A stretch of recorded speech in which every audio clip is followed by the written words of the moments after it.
तुम्हें क्या लगा मैं कहानी ऐसे ही छोड़कर चला जाऊंगा? तुम्हें पता है ना कि मून अर्थ का ही एक पार्ट है। ओ नहीं पता? सुनो सुनो सुनो, अर्थ एक प्लैनेट था जिससे एक और प्लैनेट आकर टकराया एंड उससे एक क्रेटर निकला जिससे मून बना था हमारा। और तुम्हें यह पता है कि मून एग्जैक्टली कौन से पार्ट ऑफ अर्थ से टूट कर गया था वहां पर? पैसिफिक ओशन से। और क्या तुम्हें यह पता है कि इन बुक्स में जब लेवाइथन का मेंशन किया गया है वो कहां पर किया गया है? पैसिफिक ओशन में। तो अगर लेवाइथन पैसिफिक ओशन में था, उसको मेंशन किया गया था पैसिफिक ओशन में, तो एग्जैक्टली लेवाइथन अभी कहां हो सकता है?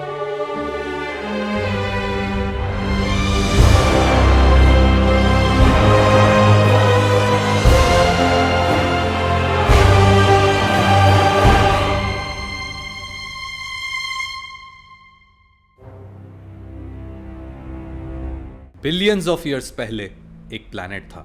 इस प्लैनेट का नाम था मेगेलिया। मेगेलिया एक टाइम पर बहुत ही ज्यादा रिसोर्स से भरा हुआ था एंड मेगेलिया के लोग रिसोर्सेज के बारे में बिल्कुल भी नहीं सोचते थे। उन्होंने अपनी टेक्नोलॉजी को बिल्कुल ही एडवांस बना लिया था। जहां पर मेगेलिया जिस स्टार के अराउंड घूमता था उससे वो एनर्जी को हार्नेस कर रहे थे एंड वो ये कर रहे थे एक डायसन स्फीयर के थ्रू। अब जब इस टाइम पे ये सारी चीजें चल रही थी, मेगेलिया के लोग यही सोचते थे कि इनके रिसोर्सेज कभी खत्म नहीं होंगे, लेकिन इसी सोच की वजह से उनके रिसोर्सेज बहुत ही ज्यादा तेजी से डिप्लीट होने लगे एंड जैसे जैसे रिसोर्सेज डिप्लीट हुए वहां पर आपस में लड़ाई बढ़ती गई। इसी टाइम पर मेगेलिया के राजा के दिमाग में यह आया कि उन्हें इंटरगैलेक्टिक ट्रैवल करके एक ऐसे प्लैनेट को ढूंढना चाहिए जो रिसोर्स से भरा हुआ हो एंड इसी वजह से इन्वेंशन हुआ पहले इंटरगैलेक्टिक स्ट्रीम का, जहां पर एक गैलेक्सी से दूसरी गैलेक्सी जाने के लिए एक डिवाइस बनाया गया एंड इसी डिवाइस का यूज करके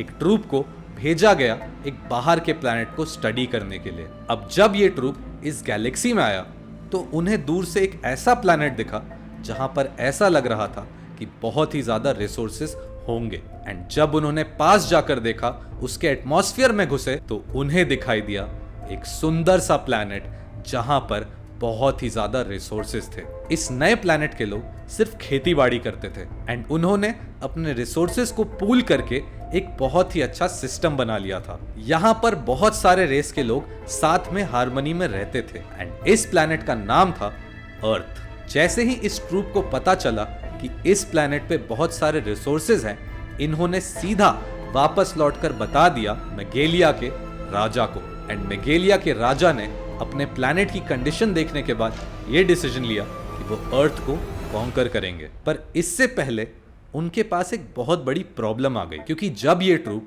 अर्थ को एक्सप्लोर कर रहा था उन्होंने कुछ ऐसी चीज देखी जिसको देखकर उनका दिमाग घूम गया। अर्थ के लोग रह तो हार्मनी में रहे थे, लेकिन वो एक पर्टिकुलर चीज से बहुत ही ज्यादा डरते थे। एक ऐसा मॉन्स्टर जो इस पूरे अर्थ के पानी के अंदर घूमता रहता था। एक ऐसा मॉन्स्टर जिसकी बॉडी फुली आर्मर्ड थी। जब भी वो पानी के बाहर आता था तबाही अपने साथ लाता था। ये मॉन्स्टर इतना बड़ा था कि अगर तुम स्पेस से देखो अर्थ को तो इस मॉन्स्टर का सर तुम्हें दिख जाएगा और ये मॉन्स्टर कोई और नहीं, लेवाइथन था। जब मेगेलिया के राजा को यह पता चला कि लेवाइथन जैसी चीज एग्जिस्ट करती है तो इन्होंने अपनी 50% पॉपुलेशन को अपनी आर्मी में कन्वर्ट कर दिया एंड फिर आया वो दिन जिस दिन मेगेलिया ने अर्थ के ऊपर अटैक कर दिया। मेगेलिया के सोल्जर्स हर जगह हर अर्थ के इंसान को मार रहे थे। हर जगह सिर्फ तबाही मच रही थी। ऐसा लग रहा था कि मेगेलिया अर्थ को कैप्चर कर लेगा, लेकिन अचानक उसी वक्त पानी से निकलता है लेवाइथन।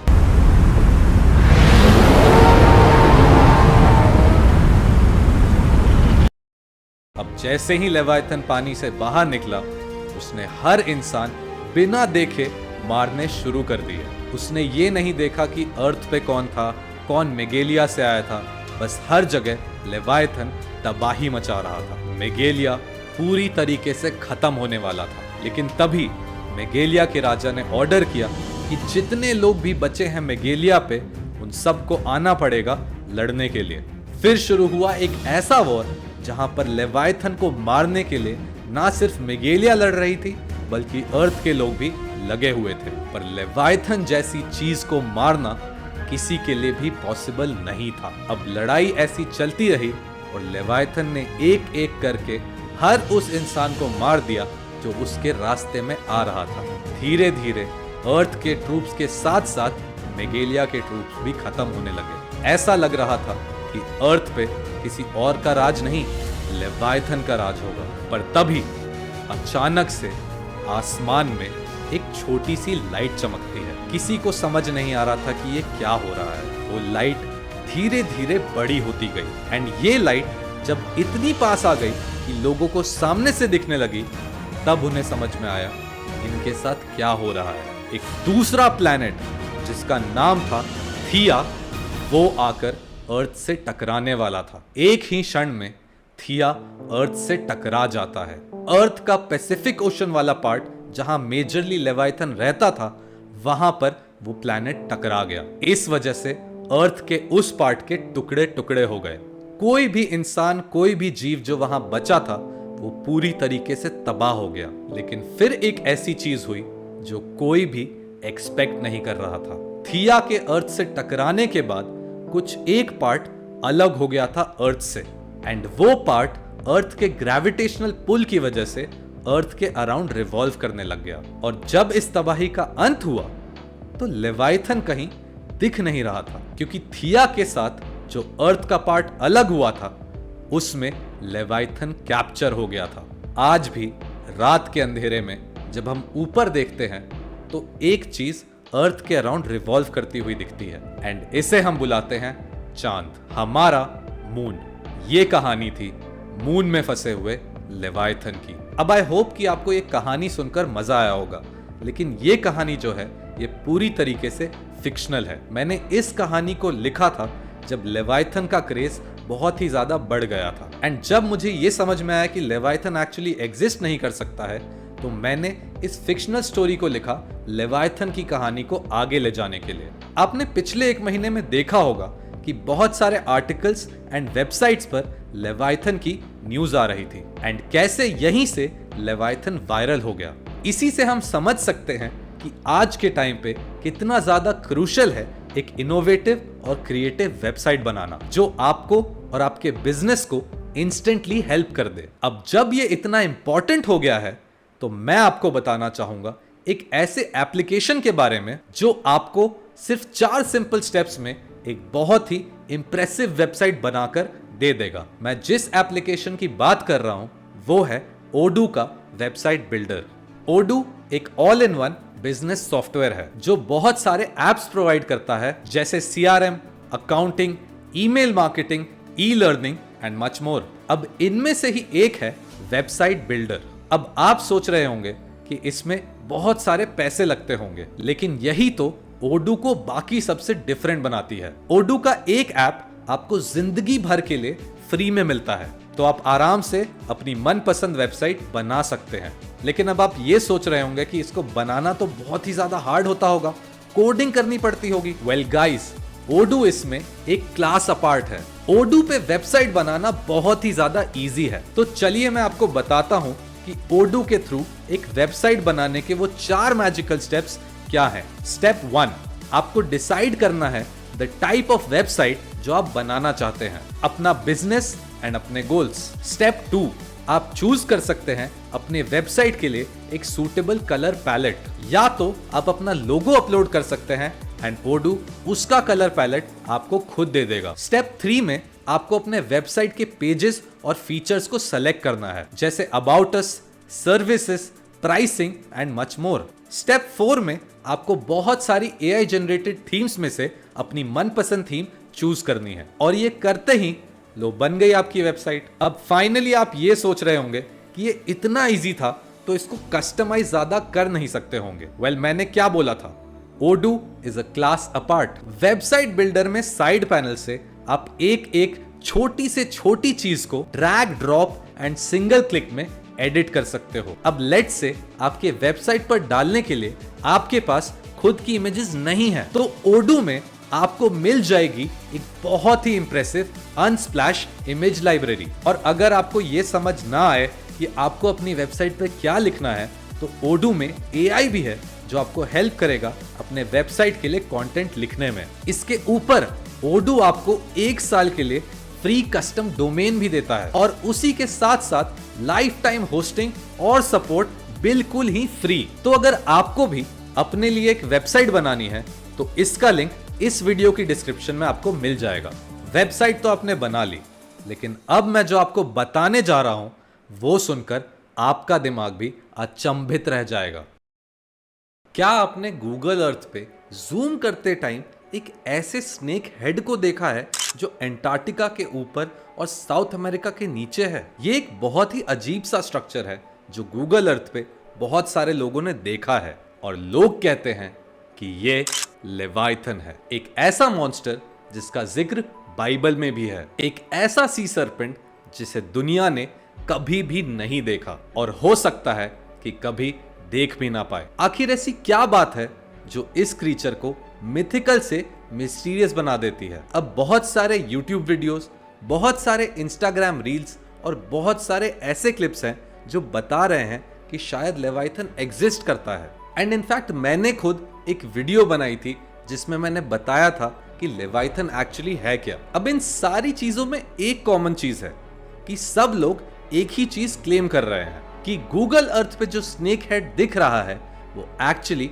लेवाइथन का सर है। एंड यहां तक कि ये भी क्लेम किया जा रहा है कि गवर्नमेंट्स जानती हैं लेवाइथन के बारे में, लेकिन फिर भी पब्लिक से उसको छुपाया जा रहा है। और सबसे बड़ी बात कि ये एक एंशिएंट मॉन्स्टर है जो जाग रहा है। अब 100% अगर आप ये वीडियो देख रहे हैं तो आपने भी ये सुना होगा कि लेवाइथन एक्चुअली है क्या, एंड आपने भी ये सोचा होगा कि क्या ये सारी चीजें सच हैं, क्या लेवाइथन सही में एग्जिस्ट करता है। लेकिन आज हम फैक्ट्स, विजुअल्स और लॉजिक के हिसाब से बताएंगे कि एक्चुअली लेवाइथन एग्जिस्ट करता है या नहीं। तो तैयार हो जाइए, क्योंकि आज हम घुसने वाले हैं एक वायरल कॉन्स्पिरेसी के अंदर, जहां हर इल्यूजन के पीछे छुपा है एक सिंपल सा सच। और उस सच तक पहुंचने के लिए आपको बस एक चीज चाहिए, एक ओपन माइंड, क्योंकि ये है लेवाइथन पार्ट 2, लेवाइथन की असली सच्चाई।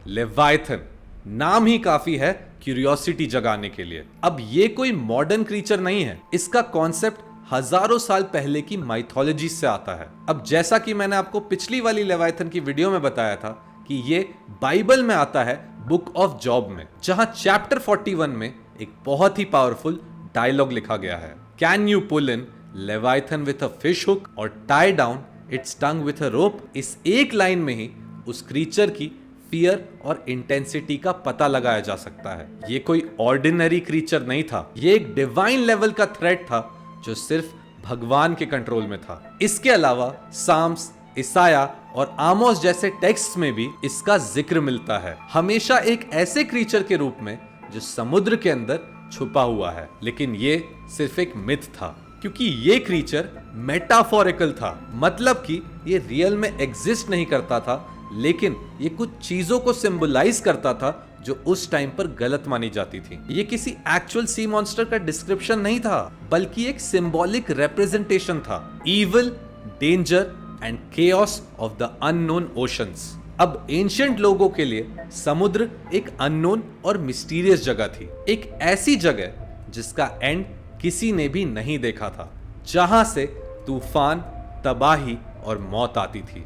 तो नेचुरली उन्होंने अपने डर को एक रूप दे दिया, और वो रूप था लेवाइथन। हर रिलीजियस टेक्स्ट में लेवाइथन को एक डिमोनिक फोर्स माना गया है, लेकिन पॉइंट ये है कि किसी भी हिस्टोरिकल या साइंटिफिक टेक्स्ट में लेवाइथन के रियल होने का कोई भी प्रूफ नहीं मिला है। ना तो फॉसिल्स, ना ही कोई एंशिएंट कार्विंग्स, ना ही किसी सी रिकॉर्ड में इसका जिक्र as an actual sea monster, क्योंकि वो सारे रेफरेंसेस सिंबॉलिक थे, एक आइडिया को शेप देने का तरीका थे। और ये सिर्फ लेवाइथन के साथ नहीं हुआ है, हर कल्चर में एक जाइंट सी क्रीचर का मिथ होता है।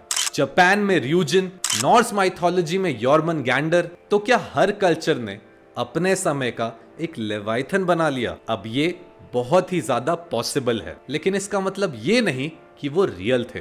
वो उनके समय के फियर्स का प्रोजेक्शन थे और उन्हें माइथोलॉजी का पार्ट बनाकर समुद्र की पावर को एक्सप्लेन किया गया है। अब इसका कंक्लूजन एक बहुत ही सिंपल सा है। लेवाइथन, जिसका जिक्र होली बुक्स में है, एक सिंबॉलिक और मिथिकल क्रीचर है जिसका रियल दुनिया से कोई भी लेना देना नहीं है। अब इसी थॉट को दिमाग में रख के हम बात करते हैं उस वायरल गूगल अर्थ वाले इमेज की, जिसे लोग लेवाइथन का सर मान रहे हैं। वो क्या है और लोग कंफ्यूज क्यों हो रहे हैं? अब बात करते हैं सबसे वायरल क्लेम की, जहां गूगल अर्थ पे साउथ अमेरिका के नीचे और एंटार्क्टिका के ऊपर एक स्नेक का सर नजर आता है। अब जब आप इस पे जूम करेंगे तब आपको एक घुमा हुआ सर दिखाई देगा एक सांप का। अब क्योंकि ये इतना ज्यादा मैच करता है एक स्नेक के सर से, लोगों ने इसको लेवाइथन का सर बुला दिया और इसी इल्यूजन की वजह से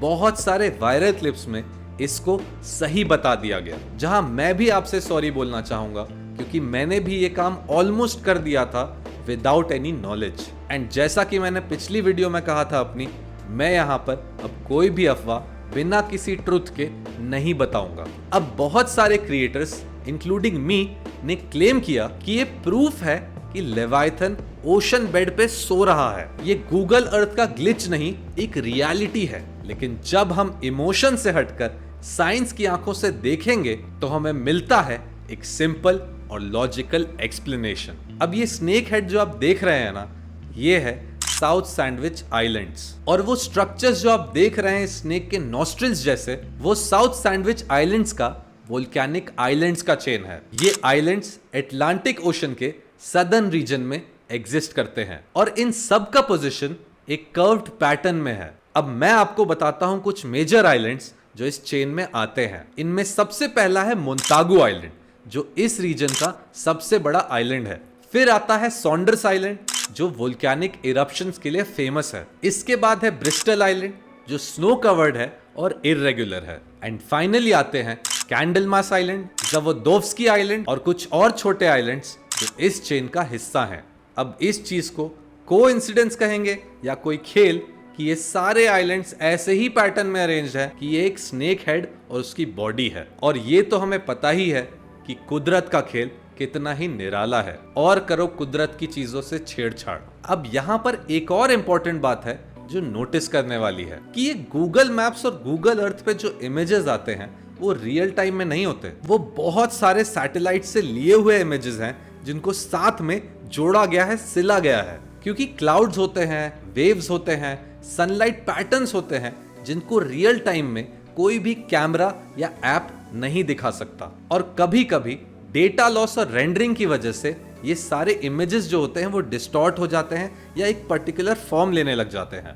अब जैसे कि कोई बहुत ही ऊंची चीज है एंड उसकी शैडो नीचे पड़ती है तो हमें लगता है कि वो एक पैटर्न बन रहा है, पर दरअसल वो सिर्फ एक शैडो है किसी ऊंचे माउंटेन की। इसी तरीके से जो ये साउथ सैंडविच आइलैंड्स हैं, इन पे वोल्केनोज हैं। अब इन वोल्केनोज को आप जूम आउट करके देखेंगे तो आपको दिखेगा जैसे कि ये ब्लैक स्पॉट्स हैं, एंड वही हमें बनते हुए दिखते हैं इस कर्व्ड स्ट्रक्चर के आंख और नॉस्ट्रिल्स। एंड हम मानने लग जाते हैं कि ये लेवाइथन का सर है, एंड इसी तरीके से ये इल्यूजन्स बन जाते हैं। अब अगर आप और ध्यान से देखना चाहते हैं तो आप गूगल अर्थ पर जाइए एंड इंडिविजुअली इन जगहों को जूम इन करके देखिए। तब आपको समझ में आएगा कि ये जो नाक और आंख बन रहे हैं स्नेक के, वो एक्चुअली इंडिविजुअल आइलैंड्स हैं। एंड एक सिंपल सी सीधी सीधी बात ये बन जाती है कि वहां पर कोई भी बड़ा सा जीवित प्राणी नहीं है। अब इन सब के अलावा एक और चीज होती है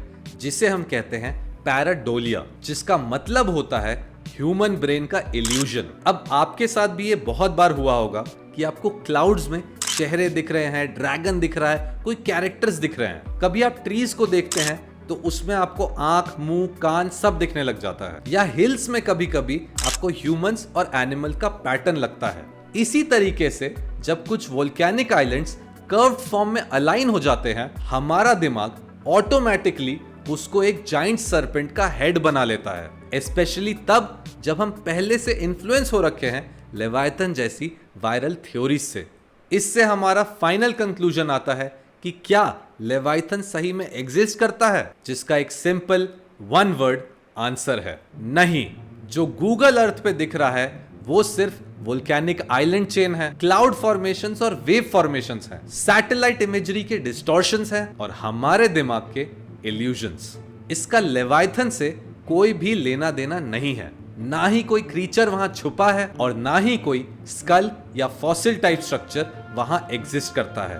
तो अगली बार जब आप किसी YouTube वीडियो में ये क्लेम देखते हैं कि देखो ये है लेवाइथन का हेड, तो बस एक चीज जरूर याद रखिएगा, साइंस और ज्योग्राफी हमेशा मिस्ट्री को सॉल्व करने के लिए होते हैं, ना कि उसे बढ़ावा देने के लिए।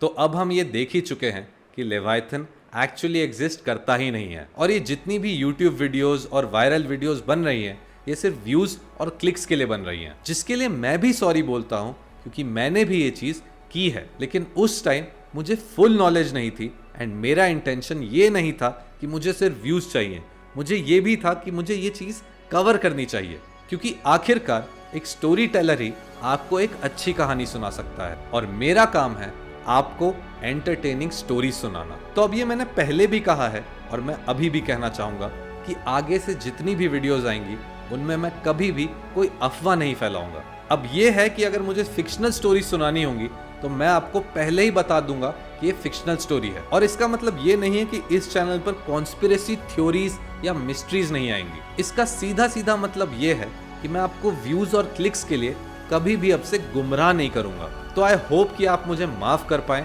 एंड पिछली वीडियो पे बहुत सारे लोगों ने बहुत ही ज्यादा सपोर्टिव कमेंट्स किए थे, तो उसके लिए भी थैंक यू गाइस। अब हमने ये तो प्रूव कर दिया कि Leviathan is not real and मैं आपको एंड में एक ही चीज कहना चाहूंगा कि दुनिया में हर बड़ी बात पे यकीन करना जरूरी नहीं होता, कभी कभी उसे चैलेंज करना या उसका प्रूफ मांगना ज्यादा जरूरी होता है।